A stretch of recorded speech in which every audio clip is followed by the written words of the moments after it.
Hi, I'm Lauren White. I'm here with the Greater Binghamton Chamber of Commerce, and joining me today is LaRue Simmons with the Stellar Human. Hello. Thanks for coming in today. Thank you, Lauren. I appreciate it.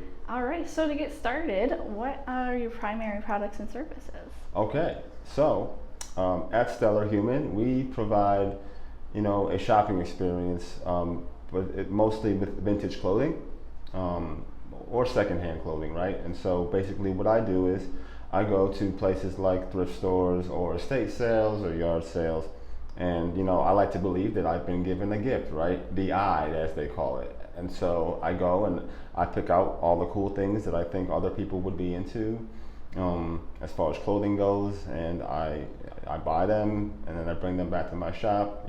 First though, I launder them, or like we said before, I either get them fixed if they need to be fixed, and Yeah.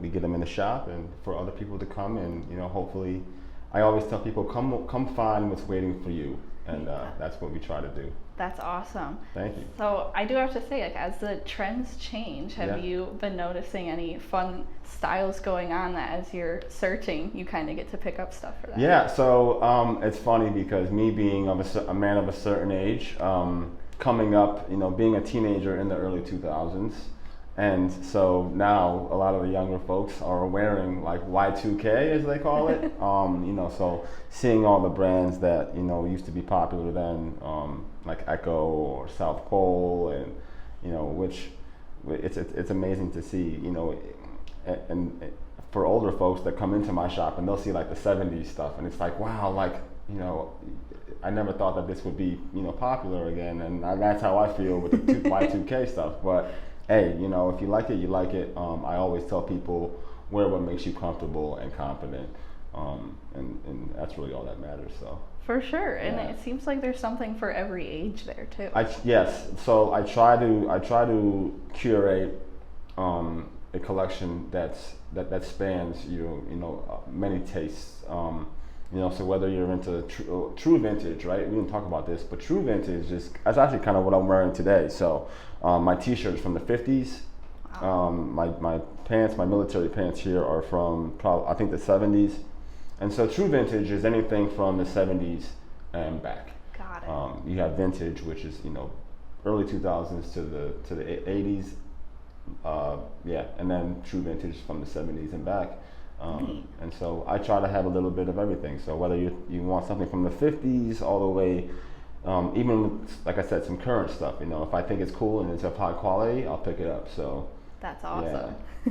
So how long have you been doing this for? Well, I've had the shop a little over about 3.5 years now. Wow. But I mean, I've been lucky enough to meet many people who've been doing this for decades, and I'm kind of the new kid on the block when it comes to vintage.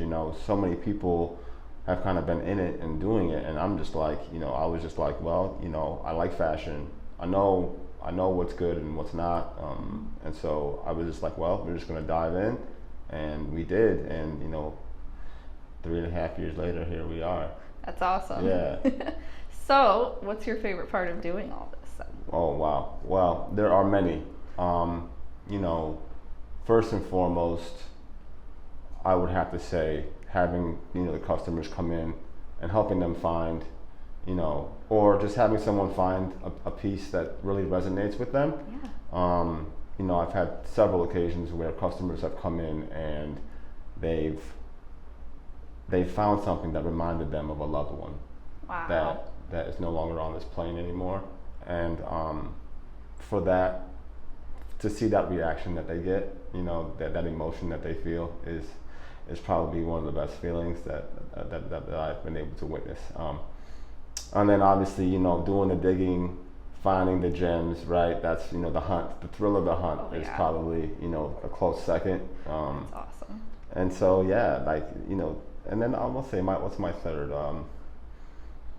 I don't know. I think just meeting the people, like once again, having the customers come in and creating those connections is very special. And then people are going to come back and you can continue that conversation. Yeah, exactly. I want people to, walk away with, having had an experience. It's one thing for people to come in and just to shop and whatever, but like I make it a point to introduce myself. I try to get their name, and but I've been able to kind of like read people too, because it's like not everyone is as approachable as everybody else. So it's like, all right, like I give everybody my usual greeting. I welcome them in, and then it's like, okay, I gotta gauge, like, do they trying to talk right now, or do they just want to do their thing? And so I try to be able to discern, when to talk and when to just let them shop. Right, and that's tough sometimes, but you start to nail it after a while. For sure. That's awesome. Thank you. So to sum up, what would be something that we might not know about the Stellar Human that you think we should? Well, like I said before, I think one of the biggest things I want people to know is that it's more than just a store.